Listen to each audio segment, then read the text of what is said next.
말씀 보겠습니다. 오늘은 빌립보서 2장 1절부터 4절까지 말씀 같이 보겠습니다. 빌립보서 2장 1절에서 4절까지 말씀입니다.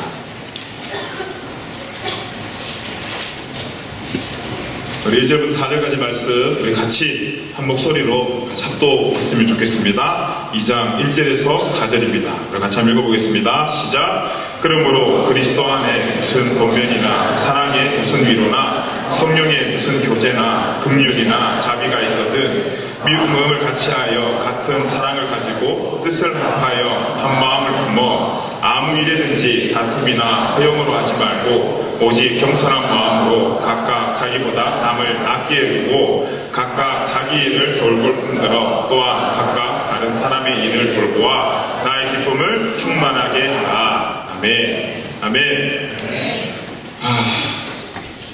앞에 서 있으면 굉장히 떨립니다. 한번 나와보시면 알겠지만 이게 막 200명 가까이 사람들이 있잖아요.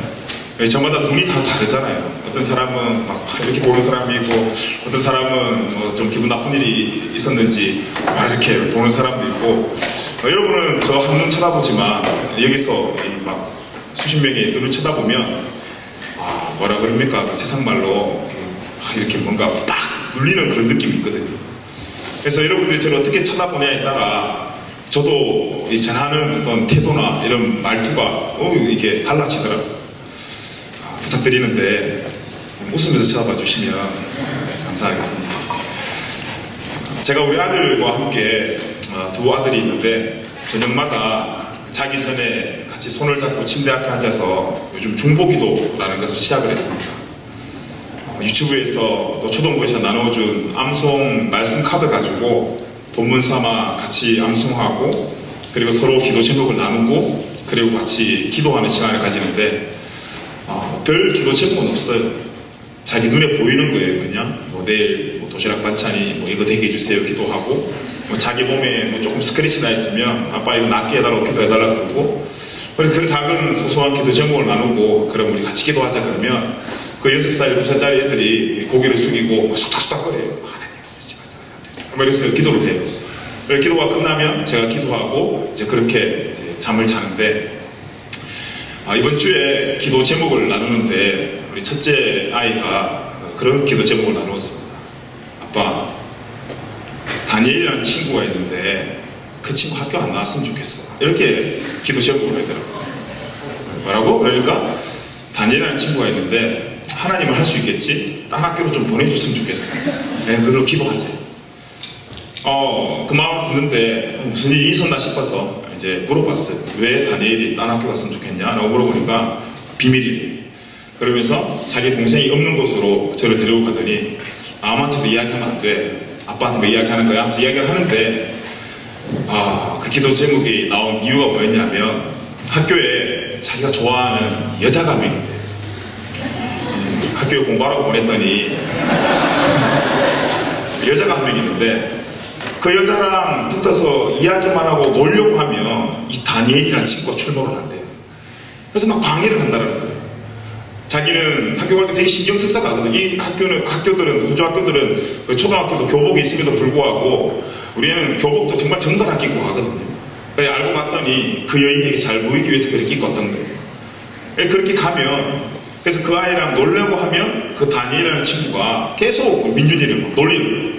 야 얘는 이런 애야 얘는 이런 애야 하면서 막 없는 말도 만들어서 하고 막 둘이 관계를 막 방해를 한다는 거예요. 민준이가 그걸 듣고자 맨날 붙어 싸우니까 한 여자를 두고 맨날 붙어 싸우고 들어오니까 얘 마음이 좀 어려웠다고. 그러면서 이제 기도 제목 내기를 아빠 다니엘 딴 학교 갔으면 좋겠어 라는 기도 제목을 냈어요. 그걸 듣고 나니 어떻게 이야기를 해줄까 생각을 하다가 민준아 다니엘이 너를 괴롭히는 것도 문제는 문제인데 문제는 민준이 네 마음인 것 같아. 한번 물어보자. 그 여자가 다니엘을 좋아하냐 너를 좋아하냐 물어보니까 우리 애가 나를 좋아하지 이렇게 이야기해요. 그럼 됐네 민준아. 다니엘이 암만 놀려도 그 여자가 너 좋아하니까 너는 좋은 거 바라보면 되잖아. 다니엘은 바라볼 좋은 게 없잖아. 그러니까 놀리더라도 다 받아주고 그리고 너는 그 여자 바라보면 되잖아. 그럼 돼. 그렇게 이야기를 하고 그 다음날 등교를 시켜주면서 학교로 갔는데 어떤 여성가 싶어서 한번 보고 싶어서 이렇게 보면서 민준아 누구야? 그러니까 손을 이렇게 툭 찌르는 거예요. 보니까 인도 여자예요. 인도 자매님이에요. 그래서 뭐지? 하고 있었는데 그 인도 자매님을 데려다 주는 부모님을 보니까 딱 봐도 이슬람이에요. 그래서 딱 차 싶어 생각이 들더라고요. 어제 참으라고 이야기하지 말고 양보에 대해서 이야기해 줄 걸. 다니엘이 좋아하거든 다니엘 줘 이렇게 이야기할 걸. 그런 생각이 들더라고요. 괜찮겠죠? 6살짜리 7살짜리 애들도 이 관계라는 문제 앞에 힘들다는 사실을 저는 민준이를 통해서 보면서 좀 깜짝 놀랐습니다. 되게 순수한 아이들이 모이면 그냥 그저 웃고 그저 그렇게 지낼 줄 알았는데 그들의 세계에도 그런 어려움이 있더라는 것입니다. 한 주간 이렇게 청년들과 함께 만나서 이야기를 하다 보면 가장 큰 어려움 중에 하나가 이 관계에 대한 어려움입니다. 들어보면 참 누가 들어도 화가 날 법도 하고 분할 법도 한 그런 이야기들이 많습니다. 우리가 그렇지 않아요. 나는 용서받고 싶어요. 근데 남을 용서하기가 굉장히 좀 어려워. 나는 사랑받고 싶어요. 근데 또 그 누군가를 사랑하기가 쉽지가 않은 것 같습니다.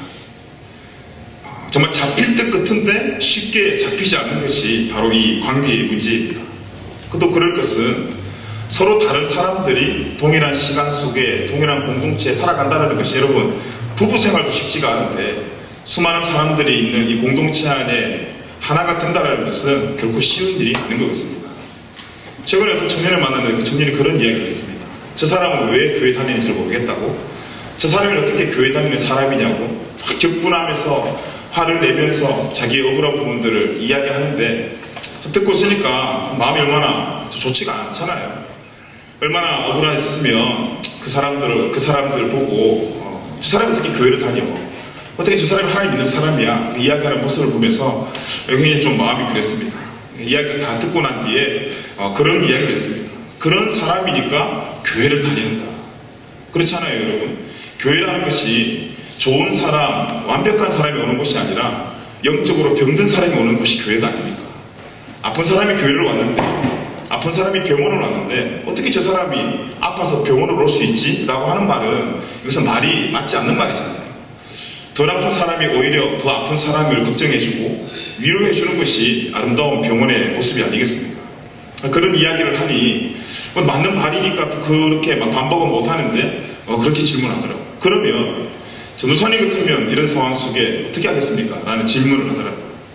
솔직히 문준현이라는 사람으로 그 일을 만나면 저도 충분히 화가 날 것 같고 분할 것 같고 어떻게 복수할까 마음속에 막 그런 마음들이 생길 것 같지만 네가 전도사님이라면 어떻게 하겠냐라고 물어봤으니 전도사라면 그래서 한번 질문을 던져봤어요.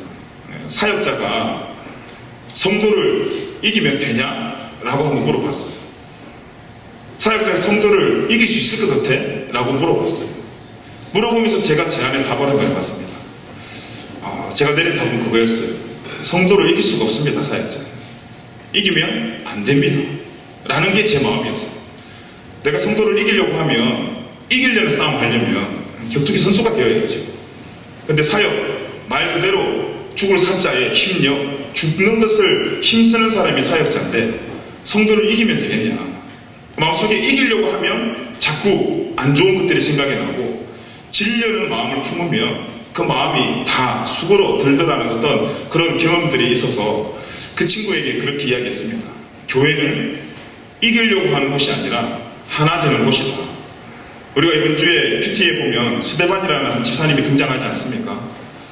무탄 억울한 돌들이 날아왔지만 스데반은 그 돌을 보며 이를 간 것이 아니라 하늘의 하나님을 바라보며 웃으며 그 돌을 맞은 것처럼 우리에게 날아오는 돌도 스데반처럼 담대하게 또 우리가 더 좋은 것을 바라보고 그 돌을 맞을 수 있을 만큼 성장해 나가야 되지 않겠냐라며 함께 이야기를 나누었습니다. 여러분 어떻습니까? 교회가 이기려고 하는 곳이 아니라 오히려 지는 것이고 나아가서 하나 되는 곳이 여러분 교회가 아닙니까? 우리가 지금 이 함께 보고 있는 이 빌립보서에 등장하는 이 빌립보 교회도 이 관계 문제 때문에 굉장히 어려움을 겪고 있습니다. 어떤 문제냐면 이 각자의 파의 이익을 위해서 무슨 파입니까? 지금 바울이라는 한 사람을 찬성하는 파와 그 바울이라는 한 사람을 반대하는 파, 이 두 파가 서로의 이익을 위해서 분열의 조짐을 일으키고 있는 것입니다. 지난주 1장까지 이런 상황 속에 있는 그 성도들의 정체성을 바울이 이야기한 거예요. 너희들은 지금 교회 안의 공동체에서 함께 그렇게 분쟁하고 싸우는 것이 아니라 오히려 하늘나라 대사로서 세상과 함께 그 세상에 복음을 심어야 될 사람들이다. 너희들의 정체성은 바로 하늘나라의 대사다. 하늘나라의 시민권이다. 라는 것을 바울이 강조를 했습니다. 그리고 오늘 2장이 어떻게 시작하냐면 그 1장을 받아서 그러므로 라고 시작합니다. 우리의 정체성이 하늘나라의 시민권이니 그러므로 우리는 이제 이렇게 살아야 한다라는 것이 오늘 이 2장의 출발의 말씀입니다. 지금 우리가 그런 어려운 상황 속에 놓여져 있고 그런 상황 속에 우리의 정체성을 확인했으니까 그러므로 이제 우리가 어떻게 관계를 유지하며 친밀하게 이 교회가 하나 되어 연합을 이룰 것인가에 대해서 바울이 소개를 하는 것입니다. 이 분열의 위기, 교회의 기준을 망각하고 분열주의자들을 통해서 편이 갈라져서 지금 이 빌립보 교회가 분열의 위기가 생겼다는 것입니다. 근데 정말 놀라운 것은 이 분열을 일으키는 분열주의자들이 하나님을 모두가 알았다는 것입니다. 제가 직접 본 책은 아닌데 단테라는 사람이 쓴 책 중에 내용에 이런 내용이 있습니다. 지옥에 가면 그 지옥의 감옥이 지하 28층까지 있다고 해요. 만들어낸 이야기겠죠. 지하 28층까지 있는데 그 지하 제일 마지막 28층에 누가 가는가라는 질문을 그 책에서 던지면서 답을 달기를 우리가 생각할 때는 연세 사람이 가지 않을까, 뭐 세상에 도덕적으로 굉장히 어려운 사람이 가지 않을까 생각이 드는데 그 책에 그 지하 28층 제일 마지막 층에 가는 사람이 누구라고 적혀있냐면 분열주의자들이 간다라고 그렇게 적혀져 있습니다. 그만큼 교회 안에서 말씀을 벗어나 이 분열을 선동하는 사람들의 죄가 가볍지 않다는 것을 소개하기 위한 예화였습니다. 잠언 18장에 보면요 1절에서 2절 말씀에 보면 이런 말씀이 기록되어 있습니다. 우리 같이 한번 읽어봅시다. 시작. 무리에게서 스스로 갈라지는 온갖 기회를 배척하느니라. 미련한 자는 명철을 기뻐하지 아니하고 자기의 의사를 드러내기만 기뻐하느니라. 네.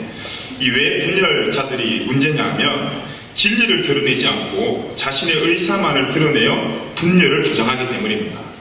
진리를 드러낸다면 하나 되지만 진리가 아닌 자신의 의사를 드러내면 의사에 찬성하는 사람도 있겠지만 그 의사에 분명히 반대하는 사람, 그래서 그 분열이 일어난다는 것입니다.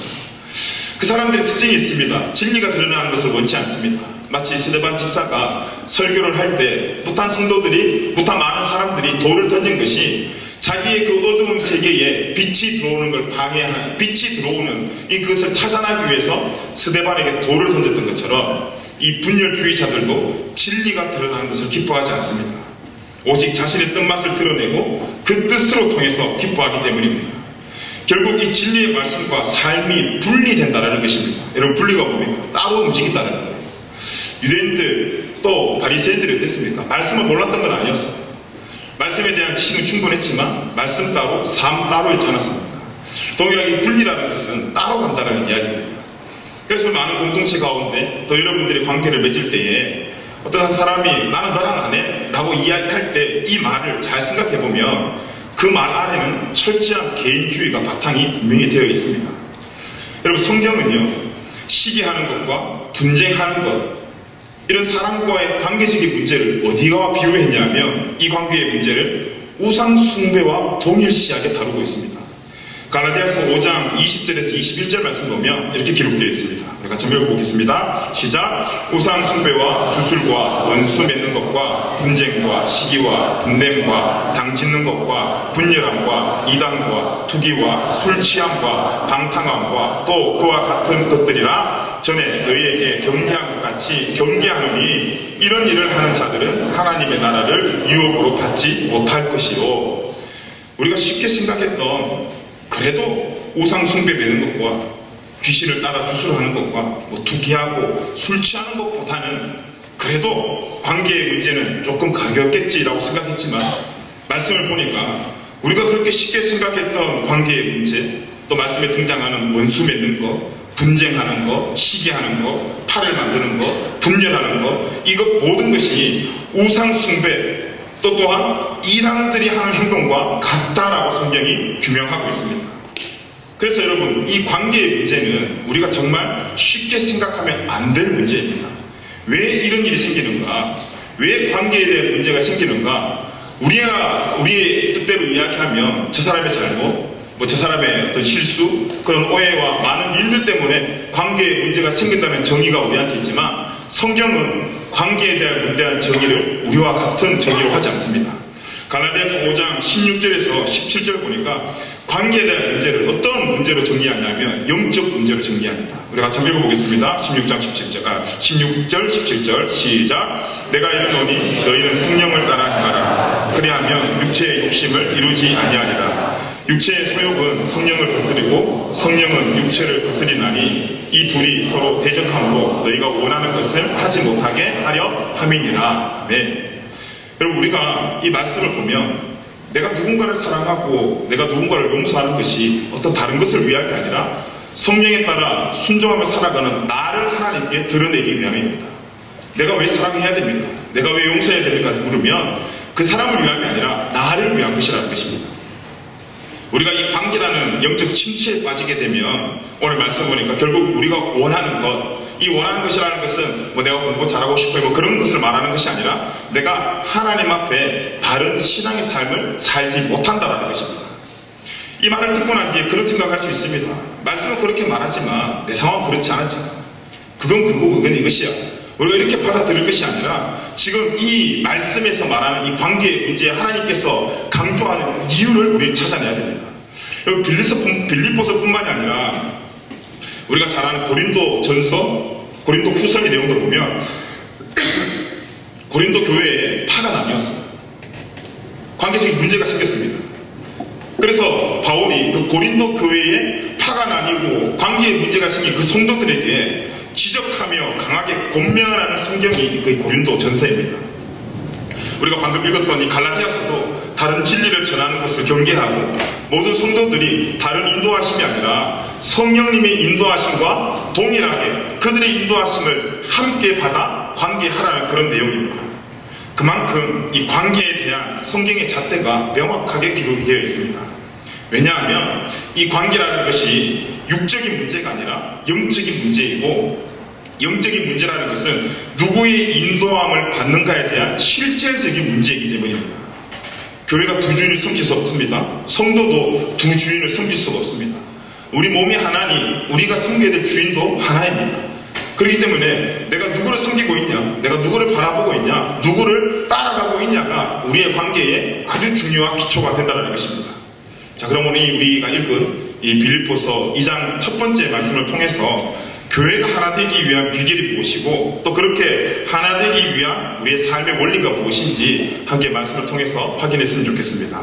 우리 다시 한번 빌립보서 2장 1절의 말씀을 같이 읽어봤으면 좋겠습니다. 시작. 그러므로 그리스도 안에 무슨 권면이나 사랑의 무슨 위로나 성령의 무슨 교제나 긍휼이나 자비가 있거든. 여기 보니까 네 가지 삶의 원리가 등장을 합니다. 첫째는 권면이라는 단어가 등장을 하고, 두 번째는 사랑의 위로라는 단어가 등장하고요. 세 번째는 성령의 교제라는 단어가 등장하고, 네 번째는 긍휼과 자비라는 단어가 등장합니다. 오늘은 시간 관계상 권면과 사랑의 위로, 교제까지 함께 좀 살펴봤으면 좋겠는데, 먼저 이 권면에 대한 이야기입니다. 여러분, 권면이 뭡니까? 교회에 좀 이렇게 다니다 보면 이 권면이라는 말을 우리가 많이 듣습니다. 특별히 사역자가 성도한테 하는 말을 보고 권면이라고 이야기하는데, 정말 성경에서 말하는 권면의 의미가 무엇일까요? 우리가 생각하기에는 좋은 말을 해주고 또 무언가를 권하는 것이 권면이라고 생각하지만, 이 권면이라는 원뜻은 그것을 포함해서 더 중요한 의미가 담겨져 있습니다. 먼저 권면의 가장 중요한 뜻이 뭐냐면, 이 권면과 위로는 항상 같이 가거든요. 이 권면의 뜻은 하나님의 말씀으로 교훈하고 경고하다라는 뜻을 가지고 있습니다. 다시요. 이 권면은 하나님의 말씀으로 경고하고 교훈하다라는 뜻을 가지고 있습니다. 대표되는 말씀이 고린도 후서의 말씀입니다. 자, 고린도 전서에 분열된 고린도 교회를 향한 강한 질책을 하고 거기에 권면을 한 다음에 고린도 후서는 어떤 내용이냐면 그 권면에 반응한 성도들을 위로하는 내용들이 고린도 후서에 등장합니다. 성경적인 가장 권면과 위로는 고린도 전 후서입니다. 왜 교회에서 권면을 하는가 하면 도덕적인 문제를 가지고 교회에서 권면하는 것이 아닙니다. 우리가 우선적으로 붙들어야 될 가치가 뭐냐면 여러분, 도덕적 윤리보다 우리 성도가 먼저 붙들어야 될 가치는 기독교 윤리입니다. 더 나아가서 이 세상에 하나님께서 창조한 모든 사람들은 도덕적 윤리가 우선적 가치가 아니라 기독교 윤리가 우선적 가치입니다. 하나님께서 시내산에서 모세를 통해 우리에게 10계명을 주셨습니다. 10가지 계명을 주셨는데 이 10가지 계명을 하나님께서 모세에게 주신 것은 예수 믿는 사람한테만 주신 율법이 아닙니다. 하나님이 창조한 전 세상 전 인류에게 주신 하나님의 첫 계명의 말씀들입니다. 다시 말하면 사람이 지켜야 될 윤리 가운데 우선적 가치의 윤리가 이 도덕적 윤리가 아니라 이 기독교적 윤리라는 것입니다. 본면의 출발이 뭐냐면 앞서 말씀드린 것처럼 이 하나님의 말씀, 이 말씀의 가치를 가지고 그 말씀을 가지고 교훈하고 경고하는 것입니다. 그리고 그 권면에 반응하는 성도들에게 이제 격려하고 시험에 빠진 성도들을 위로하면서 굳건하게 서게 도와주는 것입니다. 그래서 위로의 뜻은 말씀으로 격려하고 고통을 나눈다라는 뜻입니다. 권면도 그렇고 위로도 그렇고 모든 재료가 뭐냐면 사람의 경험과 방법이 아니라 하나님의 말씀임을 볼 수가 있습니다. 이상한 재료로 권면과 위로를 하면 결코 그것이 바른 권면과 위로가 될 수가 없습니다. 오히려 하나님의 말씀이 아닌 나의 경험과 나의 방법이 재료가 돼서 격려하고 권면하면 오히려 그것들이 분열을 도모하는 사단에게 좋은 재료가 된다는 것입니다. 성경에 등장하는 모든 권면은 첫째는 경고입니다. 하나님께서 경고하시고 교훈하시고 격려하시고 위로하심으로 회복시켜주는 것이 하나님의 권면과 위로입니다. 그래서 우리가 이 공동체에서 권면을 하고 위로할 때에 이 두 가지 내용은 항상 함께 따라가야 된다는 것입니다. 우리는 어떻습니까? 그런데 저도 그렇고 여러분도 그렇고 이 권면을 통해서 뭘 듣고 싶어 하냐면 위로를 듣고 싶어요. 격려를 듣고 싶어요.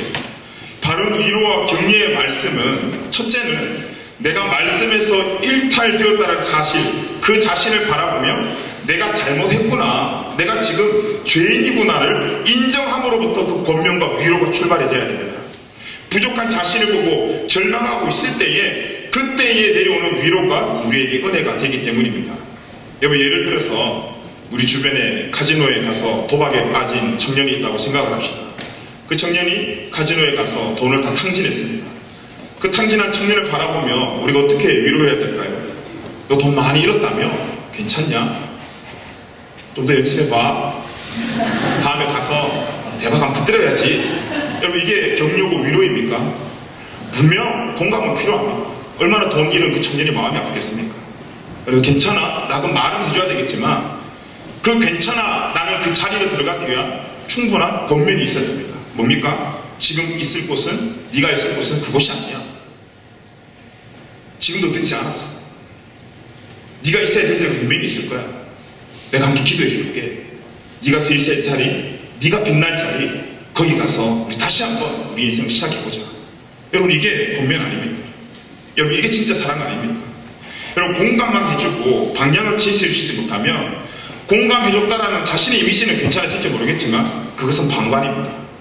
여러분, 방관이 얼마나 무서운 죄인 줄 아십니까? 만약 여러분의 정말 친동생이 카지노에 빠졌다고 생각해 보십시오. 파이팅 불어넣어줄 수 있어요. 여러분, 오늘은 꼴았지만 내일은 딸 수 있을 거야. 힘내, 동생 힘내, 이렇게 할 수 있겠어요? 반죽이지 않겠어요? 어디 카지노로 가냐고 뭐라 하지 않겠습니까? 여러분, 왜 뭐라 합니까? 내가 내 동생을 저주하기 위해서 뭐라 합니까? 아니에요. 그 동생을 바라보는 내 마음에 긍휼한 마음이 있기 때문이에요.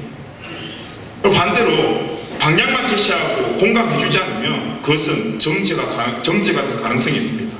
그렇기 때문에 우리가 공감도 필요하지만 방향 제시, 어느 것 하나도 빠져도 진정한 사랑의 결과물로 만들어낼 수가 없다는 것입니다. 그렇기 때문에 이 권면과 위로에는 이 두 가지의 요소가 반드시 들어가야 됩니다. 그런데 그 요소의 기준이 뭐라고요? 하나님의 말씀입니다. 잘못된 권면과 위로가 오히려 우리가 돌아가야 될 기회를 놓치게 만들 수 있기 때문입니다. 잘못된 위로가 빠져나올 수도 있었는데 그 위로만 듣고 그 자리에 안주할 수도 있기 때문입니다. 여러분, 교회는 듣고 싶은 말도 들어야 되는 것이지만 교회는 듣고 싶은 말보다 들어야 할 말을 말씀으로 전하고 듣는 것입니다. 듣고 싶은 말은요, 육적인 것이라서 여러분 쉽게 들을 수 있어요. 누가 여러분에게 잘생겼네요, 이쁘네요 하는데 잠깐만요, 제가 이 말을 듣기 위해서 기도로 좀 준비를 해야 되겠습니다 하면서 기도하고 그 말 듣는 사람들은 없어요. 넙죽넙죽 잘 받아먹습니다. 그래요? 하면서 기분도 좋죠. 육적인 말은 쉽게 들을 수 있습니다. 그런데 들어야 할 말, 들어야 할 말을 오늘 말씀으로 보면 우리가 말씀을 듣는 것은 영적인 것이라 성령님의 도우심이 없으면 이 말씀을 들을 수가 없습니다. 그래서 대표 기도하는 사람들의 기도를 한번 들어보면 그 사람들이 말씀을 위해서 기도할 때 이런 기도를 많이 들어봤을 겁니다. 하나님, 말씀을 들을 수 있는 귀를 열어달라. 우리가 듣고 싶은 말은요, 귀가 열리지 않아도 살짝 소리가 들려도 자동으로 귀가 열려요. 그런데 우리가 들어야 될 말은 성령님 우리의 귀를 열지 않으시면 그 말 자체가 우리를 기분을 좋게 하는 말보다 우리를 어렵게 하는 말들이 많기 때문에 그것을 성령님 우리의 귀를 열지 않으시면 듣기가 어렵다는 것입니다. 이 들어야 될 말은 때로는 상처가 될 수가 있습니다. 아픔이 될 수가 있습니다. 그런데 그 아픔이 고통으로 끝나는 것이 아닙니다. 회복의 중요한 치료의 과정이 된다는 것입니다. 여러분, 몸이 아픈 사람이 듣고 싶은 말이 뭘까요? 괜찮아질 거야, 좀 있으면 건강해질 거야, 이게 듣고 싶은 말이겠죠. 근데 몸이 아픈 사람이 진짜 들어야 될 말은 뭘까요? 수술해야 돼, 치료받아야 돼. 괜찮을 것이란 말은 우리가 그 말을 할 때는 수술 받아야 돼, 치료받아야 돼 라는 말을 전제하에 내뱉어야 돼. 수술을 배제해버리고 하는 그냥 괜찮아질 거야, 너 건강해질 거야, 이 말은 올바른 권면과 위로의 말이 아닙니다. 왜 우리가 위로로 격려를 하냐면 결국 그 권면의 장소를 이끌기 위해서 괜찮아질 거야, 너 건강해질 거야 라고 왜 이야기를 하냐면 이렇게 괜찮아질 거니까 이 수술 우리 한번 받자, 이 말 하기 위해서예요. 둘 중에 하나라도 빠지면 이것은 바른 권면이 될 수가 없습니다. 여러분 주변에 듣고 싶은 말만 해주는 사람이 주변에 많습니까? 아니면 들어야 할 말도 해주는 사람이 주변에 많습니까? 뭐가 진짜 진한 사랑일까요? 저는 교회에 있으면 유치부 애들 지나가면 다 우리 애들 끝에서 사탕도 한 개씩 줍니다. 사탕 먹은 그 유치부 꼬맹이들이 금방금방 먹어요. 그러면 그게 이뻐서 또 하나 주고 또 하나 줘요. 2개, 3개 막 줍니다. 사탕 주는 저에게 유치부 애들이 어떻게 할까요? 침 뱉고 욕할까요? 아니에요. 주변이 막 구름대처럼 보여요, 사탕 받으려고. 그래서 졸라하는 대로 그들에게 사탕을 다 줍니다. 그런데 반대로 우리 집에 있는 그 두 아이는 사탕 2개 선보다 저한테 그림 죽습니다. 울면 뗐어도 절대 사탕 주지 않습니다. 여러분, 2개 다 사랑으로 출발하는 거지 않습니까? 제가 유치부 애들을 사랑해서 사탕을 주는 거나 또 우리 애들에게 주는 사탕이랑 똑같은데 뭐가 다르냐면, 솔직하게 이야기를 하면 유치부 애들에게 주는 사탕은 나를 위한 사랑이에요. 내가 이 사탕을 줌으로써 내가 이 아이들이 나를 좋아하겠지라는 그 사랑이에요. 두 번째, 우리 아이에게 주는 사탕, 그 사랑은 우리 아이를 위한 사랑이에요. 비록 내가 사탕을 주지 않는 아빠로 낙인찍일지언정 그 사탕을 먹음으로써 이가 썩지 않았으면 좋겠다라는 아빠의 마음으로 노하는 거예요. 여러분, 뭐가 정말 더 진한 사랑인 것 같습니다. 둘 다 사랑이지만 여러분, 성경을 보면 하나님의 진짜 사랑은 예스보다 노가 더 많습니다. 하나님의 사랑을, 예수님의 사랑하는 방법을 보면 이스라엘 백성들을 향해서 또 많은 성도들을 향해서 예스보다요 노가 더 많습니다. 그런데 하나님께서 이스라엘 백성들에게 노라고 하고 웨이트라고 외치면서 그들 백성들을 약올리고 괴롭히기 위한 노와 웨이트가 아니라 이 먹고 싶은 것보다 먹어야 할 것, 또 듣고 싶은 것보다 들어야 할 것, 하고 싶은 것보다 해야 할 것을 말하기 위한 하나님의 노와 웨이트 사인이 더 많습니다. 여러분, 권면이라는 것은, 위로라는 것은 무조건 예스를 이야기하는 것이 아닙니다. 말씀을 통해서 아닌 것을 노라고 말하면서 그 사람을 기도하고 격려하고 위로하며 하나님의 예스의 자리로 인도하는 것이 권면과 위로입니다. 이것이 복음을 전하는 우리들에게 반드시 필요한 권면이고 고난 속에서 말씀으로 하나 되는 방법입니다. 그래서 권면과 위로가 있는 곳마다 뭐가 풍성해지냐면 말씀이 풍성해지는 거예요. 말씀은 하나고 나뉘지 않으니 그 권면과 위로가 풍성한 곳에 하나 되는 역사가 나타난다는 것입니다. 그런데 이것은 성도가 사역자에만 듣는 것이 아닙니다. 사역자가 성도한테만 하는 것도 아닙니다. 서로가 사랑하는 마음으로 권면할 때에 또 위로하고 또 격려해 줄 때에 이 교회에 맨파워가 등장하는 것이 아니라 하나님의 말씀으로 하나 되어가는 은혜가 있을 줄 믿습니다. 다음 두 번째로요. 우리가 하나 되는 삶의 원리가 뭔가? 이 교제입니다. 성령의 교제입니다. 그냥 교제가 아니라 성령의 교제라고 적혀져 있습니다. 여러분 이 교제라는 것을 쉽게 표현하면 사귐입니다. 사귐. 우리가 왜 연애를 합니까? 왜 남자를 만나고 또 여자를 만나면 왜 그렇게 사랑하기를 원합니까? 남녀가 사귐으로써 그 사귐의 삶의 시간 동안 아름다운 열매를 맺기 위함입니다. 내가 이 여자 만나서 싸워야지, 내가 저 남자 만나서 싸워야지, 이 마음 가지고 사귀는 정신 나간 사람 아무도 없습니다. 사귄다는 이유 자체는 그곳에서 아름다운 추억을 만들어내고 아름다운 열매를 만들어내기 위해서 그 사귐이라는 행동을 우리는 합니다. 마찬가지로 성도의 교제라는 것은 말씀 안에서 성령님의 인도하심에 따라 공동체와 우리의 삶에 성령의 열매를 맺게 하는 작업입니다. 성령의 열매가 뭡니까? 갈라디아서 5장 22절에서 23절 보면 성령의 9가지 열매가 나옵니다. 같이 한번 읽어봅시다. 시작. 오직 성령의 열매는 사랑과 희락과 화평과 오래 참음과 자비와 양선과 충성과 온유와 절제니 이 같은 것을 금지할 법이 없느니라. 아멘. 우리 교회 안에 성도의 교제 안에 나타내야 될 열매가 뭐냐 하면 우리가 방금 읽었던 이 성령의 9가지 열매입니다. 어떻습니까? 우리 한 주간 만남과 교제 속에 이런 열매가 있었습니까? 그런데 이 열매는 사람의 능력으로 맺을 수 있는 열매가 결코 아닙니다. 왜 이 말씀 가운데 아름다운 교제, 귀한 교제, 좋은 교제의 형용사적 수식어가 많은데 왜 이 말씀에 성령의 교제라고 적어놨을까요? 여러분 풍성한 교제에 들어가기 전에 먼저 성령님과의 깊은 교제가 필요하다는 것입니다. 내가 누군가를 만나고 누군가와 대화하기 전에 우리 있는 이 모습 그대로 나가는 것이 아니라 내 마음같이 하나님이 원하시는 오늘 우리가 찬양했던 것처럼 주님 마음을 내 마음속에 담고 교제의 현장으로 나가는 것입니다. 성령님이 인도하시는 길이 가장 안전한 성도의 길이기 때문입니다. 그래서 우리의 부족함을 아시고 예수님께서 승천하실 때에 우리를 믿고 그냥 예수님은 올라간 것이 아니라 그 부족함을 아시니 예수님께서 실상 천국의 내비게이션 격으로 우리에게 성령님이라는 분을 보내주셨기 때문입니다. 에베소서 2장 18절에 보면 이렇게 기록되어 있습니다. 우리 같이 한번 읽어봅시다. 시작. 이는 그로 말미암아 우리 둘이 한 성령 안에서 아버지께 나아감을 얻게 하려 하심이니라. 아멘. 여기 보니까 우리 둘이 한 성령 안에서 아버지께 나아감을 얻게 하는 거예요. 우리가 이 교제하면서 하나님께 나갈 수 있는 방법은 다른 방법은 없습니다. 내가 헌금 열심히 하는 사람과 교제하면 하나님께 나아가겠지. 내가 사역자와 함께하면 하나님께 나아가겠지. 내가 우리 믿음 좋은 조단님과 함께하면 성령 하나님께 나아가겠지. 이게 아니라 성경은 다른 어떤 방법이 아니라 오직 성령 안에서만이 하나님과 함께하는 교제를 할 수 있도록 기록이 되어 있습니다. 그래서 우리가 교제하기 전에 중요한 것은 뭐냐면 내가 그 교제의 현장에 그 사람을 만날 때에 어떤 마음가짐을 품는가가 굉장히 중요합니다.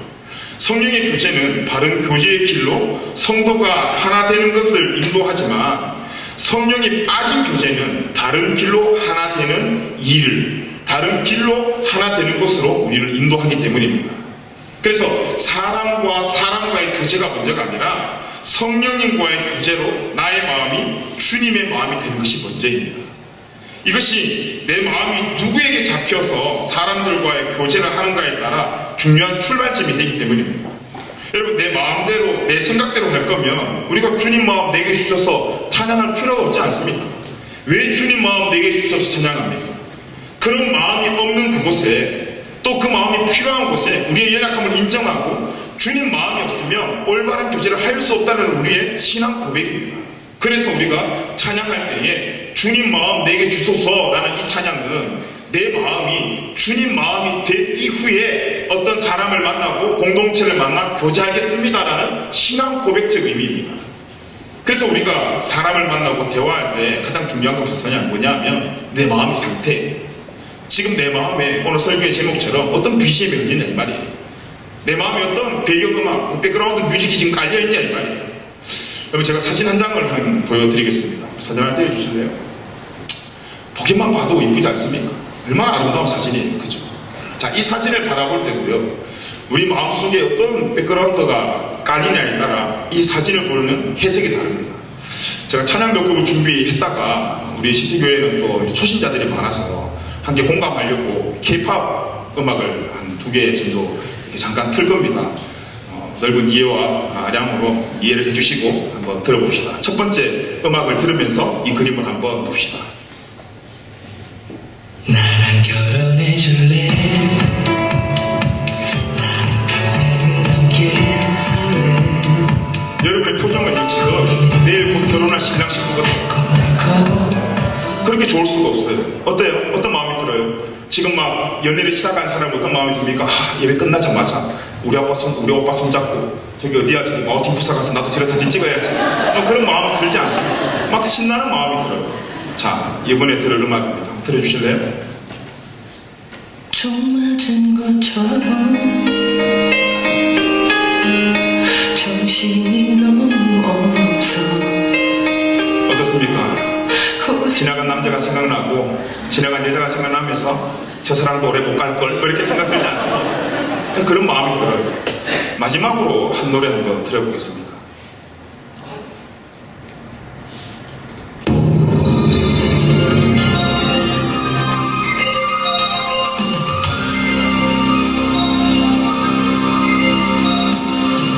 그런데 말입니다. 하는 그것은 그 배경음악입니다. 어떻습니까? 뭔가 문제가 보이잖아요. 문제를 찾아내야 될 것 같지 않습니까? 국제적인 만남이네. 왜 저렇게 만나고 있지? 혹시 남자가, 혹시 여자가 비자 문제 때문에 만나나? 쟤들은 무슨 짓을 하고 다닐까? 서양 애들은 개방적이라던데 쟤들은 어떻게 할까? 계속해서 여기서 문제를 찾고 싶지 않습니까? 똑같은 사진인데도요, 우리 마음속에 어떤 BGM이 흐르냐에 따라서 이 사진을 보는 우리의 마음가짐이 충분히 달라진다는 것입니다.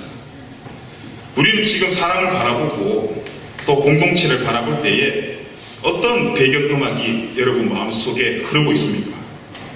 만약 어려운 상황이고 힘든 상황이지만 내 마음속 배경음악이 주의 말씀 의지하여 이런 마음이 나오면, 그런 음악이 나오면 지금 내 상황이 절망이 아니라 도전이 될 것이고, 어떤 상황 앞에서 내 마음속에 배경음악이 너 때문이야 뭐 이런 음악이 나온다면 그 사람은 어떤 상황 앞에서도 부정하는 마음, 또 원망하는 마음, 그런 마음으로 그런 사람과 그런 공동체를 바라보지 않겠습니까? 그래서 잠언 4장에 이런 진리의 말씀이 적혀져 있습니다. 23절인데 우리 같이 한번 읽어봅시다. 시작. 모든 지킬 것 중에 더욱 내 마음을 지키라. 생명의 근원이 이에서 나임이니라. 아멘. 여러분 동의하십니까? 모든 생명은 다른 것이 나오는 것이 아니라 내가 이 사람을 사랑해야지, 내가 이 사람을 죽여야지, 그 모든 출발은 어디서 나오냐면 우리의 마음으로부터 출발해야 됩니다. 그래서 우리가 세상에 나아가 어떤 사람을 만나 교제하고 또 누군가의 만남을 하기 전에 왜 이 성령님의 교제가 필요하냐면 이 성령님의 교제와 함께 우리 마음속에 사랑의, 찬양의 BGM을 깔아놓기 위해서입니다. 여러분 삶에 좋은 일들이 생기면 막 콧노래가 나오잖아요. 흥얼흥얼 콧노래가 나오고, 그 콧노래가 나올 때는 누가 건드려도 웃을 수가 있어요. 누가 건드려도 이해가 되고요, 배려가 할 수 있습니다. 여러분 동일하게 내가 지금 하나님과 아름다운 사귐이 있다면 우리 마음속에 아름다운 배경음악이 연주되어지고 있지 않겠습니까? 그런데 하나님을 믿는다면서도 마음의 배경음악이 막 전투적이고 그것이 알고 싶다 이런 분노의 이런 음악이 깔려져 있다면 그것은 지금 무슨 문제가 첫 번째로 시작되는 거냐면 우리와 성령님과의 영적 사귐의 문제가 생겼다는 것입니다. 그래서 이 관계의 문제는 다른 문제가 아닌 영적 문제라는 것입니다. 요한일서 1장 6절에서 7절 보면 이런 말씀이 있습니다. 우리 같이 한번 읽어봅시다. 시작. 만일 우리가 하나님과 사귐이 있다 하고 어둠에 행하면 거짓말을 하고 진리를 행하지 아니하느니와 그가 빛 가운데 계신 것 같이 우리도 빛 가운데 행하면 우리가 서로 사귐이 있고 그 아들 예수의 피가 우리를 모든 죄에서 깨끗하게 하실 것이요. 아멘. 여러분, 사랑이라고 다 같은 사랑이 아니라는 말입니다. 진리를 행하지 않는 사랑, 그 사랑은 진정한 사랑이 아니라는 말씀입니다. 여러분, 정직한 사랑은 공개하고 싶고 기대가 되지만 그렇지 않는 사랑은 숨기고 싶고 불안합니다. 여러분, 유부남과 유부녀가 사랑한다고 합시다. 또 동성애자들이 사랑을 한다고 합시다. 여러분, 이 사랑이라는 그 자체는 아름다운 것이지만 어떻습니까? 말씀의 기준과 원리로 보면 아름다운 것이 아닙니다. 우리가 지금 사람을 만나 교제하는 것이, 교제라는 그 자체는 아름다운 행동일지 모르겠지만 그 내용이 다른 것이 아닌 말씀의 기준과 원리로 봤을 때에 아니면 그것은 아름다운 교제가 아니라는 것입니다. 어떤 교제가 좋은 교제입니까? 우리 모두가 마음속 깊은 곳에서 흘러나오는 그 찬양, 아름다운 배경음악, 그 찬양의 가사대로 주님과 교제하듯이 그 공동체와 그 형제 자매와 교제하는 것입니다. 그래서 그 사람을 만나고 나면 어떤 사람의 문제가 발견되어지고 단점이 보여지고 그 사람을 싫어하며 멀리하는 이유가 생기는 것이 아니라 혹 그런 사람이더라도 그런 사람에 대한 오해가 풀리고 사랑하는 마음이 생기고 기도해 주겠다는 그런 마음이, 그런 교제가 성령님이 원하시는 교제의 현장입니다. 그런데 그것이 우리의 힘으로 되지 않기 때문에 먼저 성령님과의 교제를 통해 우리 마음속에 주님 마음 내게 주소서라는 찬양을 까는 것입니다. 그래서 우리 이 공동체가 정말 형제의 모습 속에 보이는 단점, 어찌 저리 더러운가를 발견하는 것이 아니라 형제의 모습 속에 보이는 하나님의 형상, 어찌 저리 아름다운가를 발견하는 그런 공동체가 되길 간절히 기도합니다. 여러분은 모두가 사랑받고 싶어하는 존재들입니다. 또 여러분들은 모두가 용서받고 싶어하는 존재들입니다. 저도 그렇고 모두가 그것을 원합니다. 우리가 원한다면 우리가 원하는 행위를 우리가 먼저 하셔야 됩니다. 우리의 삶에 분열의 배경음악이 아니라 하나님과 사귐을 통해서 아름다운 배경음악의 볼륨이 높아지는 한 주가 되길 간절히 기도합니다. 여러분, 찬양은 그냥 우리가 부르는 노래가 아닙니다. 우리의 신앙 고백입니다. 그렇게 살겠다는 선언이자 선포입니다. 마음과 입술이 분리된 찬양이 아니라 정말 우리의 고백의 찬양과 마음에 흘러나오는 우리의 고백적 신앙이 하나 되는 찬양이 여러분 진정한 찬양 아니겠습니까? 마음의 배경음악이 분열과 다툼의 어떤 리스트로 가득 채워져 있다면 오늘 이 시간 기도하며 과감하게 삭제하고 성령의 아름다운 찬양으로 채우는 은혜가 저와 여러분의 생기길 간절히 기도합니다. 그래서 앞으로 우리의 삶이 성령의 인도하심에 따라 먼저 주님과의 아름다운 사귐으로 우리 모든 한 사람 한 사람 마음속에 아름다운 찬양의 배경음악이 흘러넘치며 어떤 상황도 주님의 마음으로 바라보는 은혜가 저와 여러분이었으면 좋겠습니다. 그 다음 이 은혜로 통해서 생기는 마음이 뭐냐 하면 긍휼과 자비입니다. 이것은 다음 주에 나누기로 하고요. 우리 말씀을 정리하면서 마지막으로 성경 한 구절 읽음으로 설교를 마치겠습니다. 우리 갈라디아서 5장 24절부터 26절입니다. 같이 한번 믿음으로 읽겠습니다. 시작. 그리스도 예수의 사람들은 육체와 함께 그 정욕과 탐심을 십자가에 못 박았느니라. 만일 우리가 성령으로 살면 또한 성령으로 행할지니 헛된 영광을 구하여 서로 노엽게 하거나 서로 투기하지 말지니라. 아멘. 이번 한 주가 이 관계를 방해하는 어둠의 세계로부터 해방되고 우리의 이기심과 우리의 탐심을 십자가에 못 박고 끊겨졌던 관계가 그분의 사랑으로 통해서 회복되는 한 주가 되길 간절히 기도합니다. 빌립보 교회는요, 틀린 것을 가지고 싸워서 나눈 것이 아닙니다. 다른 것으로 싸웠습니다. 여러분, 틀린 것은 바로 잡아야 됩니다. 하지만 다른 것은 수용하고 이해하셔야 됩니다. 어떤 큰일도 회복되고 나면 별게 아니라는 것을 우리가 알지 않습니까? 용기를 가지고 끊겨졌던 관계에 십자가의 사랑의 다리가 놓여지는 그런 은혜가 있기를 기도합니다. 여러분, 교회가 감당해야 될 사명은 교회된 우리가 감당해야 될 사명입니다. 교회가 감당해야 될 사명이라고 사역자가 감당하고 목사님이 감당하는 사역이 아니라 교회된 우리가 감당해야 될 사역이 바로 교회의 사명입니다. 오늘 이 갈라디아서의 말씀처럼 헛된 것을 쫓아 낭비하는 인생이 아니라 진리를 쫓아가는, 그래서 우리를 통해 이 땅에 하나님이 기뻐하시는 건강한 교회가 세워지는 은혜가 저와 여러분에게 있기를 간절히 기도합니다. 아멘. 자리에서 일어나셔서 우리 같이 한번 찬양하고 기도했으면 좋겠습니다. 우리를 사용하셔서 우리 마지막으로 우리 찬양팀에서도 찬양했는데 우리 다시 한번 우리가 세상에 교회됨을 선포하고 교회가 지켜야 될 사명이 교회된 내가 지켜야 될 사명임을 믿고 오늘 이 시간 이 찬양이 이번 한 주간 살아가는 여러분 마음속에 누구를 만나든 어느 곳에 있든 여러분 마음속에 울리는 BGM이 되길 간절히 기도하며 함께 우리 찬양하고 기도했으면 좋겠습니다.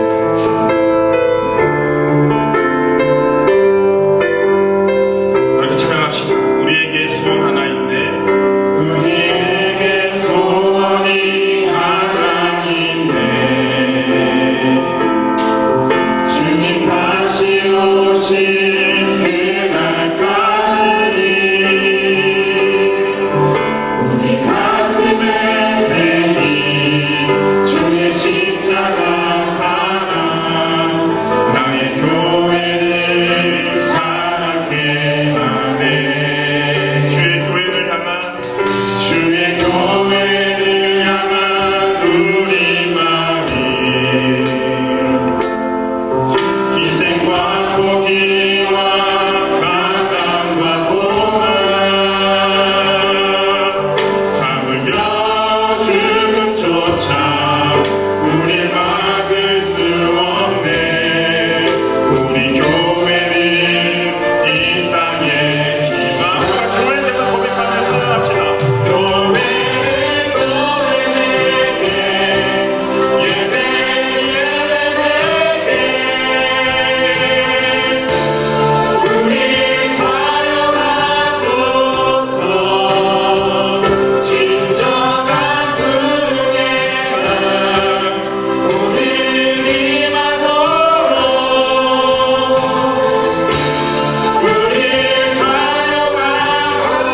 성령 안에 예배하게 하여 주옵소서.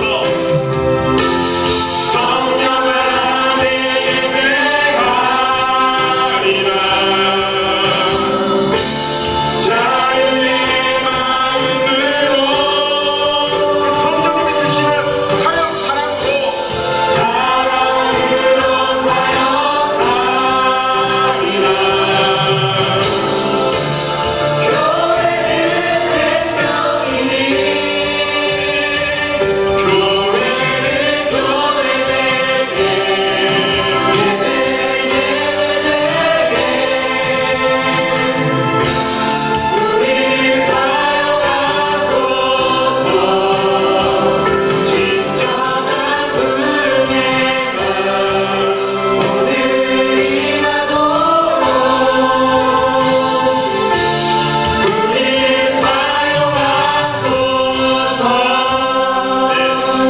우리 함께 좀 기도했으면 좋겠습니다. 우리 지금 상황이 오늘 예배가 끝나고 난 뒤에 그 상황은 괜찮겠지만 오늘 예배가 끝난 뒤에 우리의 마음의 변화는 있을 줄 믿습니다. 여러분 마음속에 오늘 이 찬양의 고백이, 이 찬양의 아름다운 가사가, 이 찬양의 아름다운 음률이 우리 마음속에 우리의 삶의 귀한 BGM이 되기를 간절히 기도합니다. 상황은 바뀌지 않더라도 우리가 바뀌면 상황이 바뀔 줄 믿습니다. 같은 사진 한 장이라도 어떤 음악을 트냐에 따라 우리의 생각이 바뀌는 것처럼 같은 상황을 바라볼지라도 우리의 마음속에 성령을 품냐 품지 않냐에 따라 분명한 은혜가 차이날 줄 믿습니다. 오늘 우리 도전합시다.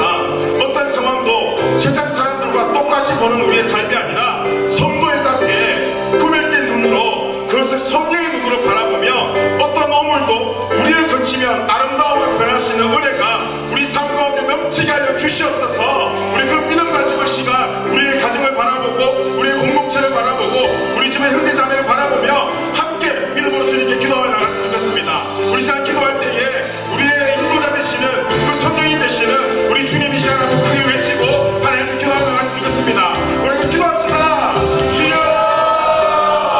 하나님 아버지 하나님 기도하시고 감사드립니다.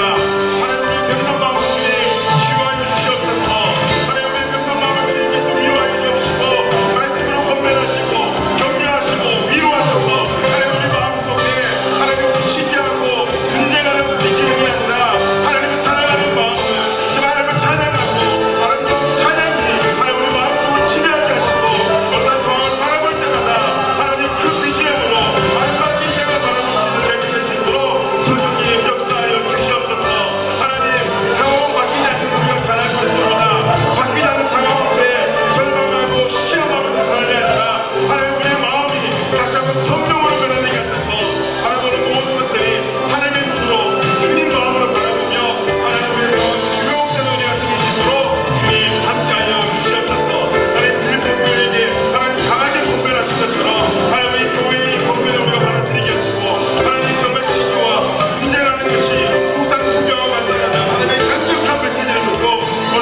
살아가는 것이 쉽지 않고 많은 어려움과 고난 앞에 우리가 살아가고 있습니다. 하나님, 우리도 잘 알고 있습니다. 예배가 끝나고 밖에 나간들 고난이 바뀌지 않고 어려움이 바뀌지 않는 거 우리가 잘 알고 있습니다. 하나님, 그 반복된 시간 속에 우리가 절망하고 낙심하는 우리의 삶이 아니라 상황은 바뀌지 않지만 우리의 마음이 다시 한번 성령과의 교제를 통해 아름다운 마음으로 바뀌어 어떤 오물이 우리 삶 가운데 들어오더라도 하나님, 그것을 아름답게 재생산해낼 수 있는 믿음의 예배자들이, 우리 모든 예배자들이 될 수 있도록 주님 함께하여 주시옵소서.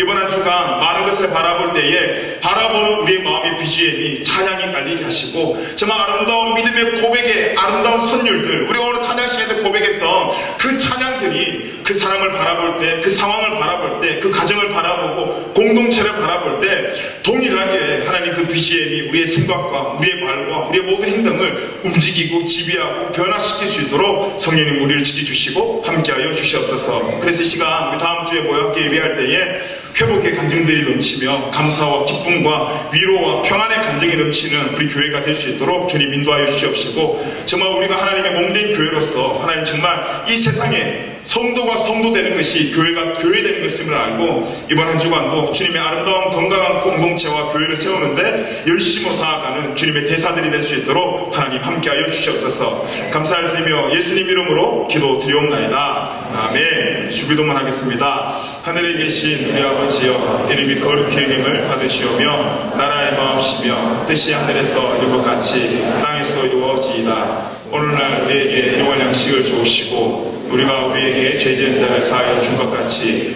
우리 죄를 사하여 주옵시고 우리를 시험에 들게 하지 마옵시고 다만 악에서 구하옵소서. 대개 나라와 권세와 영광이 아버지께 영원히 있사옵나이다. 아멘. 아멘.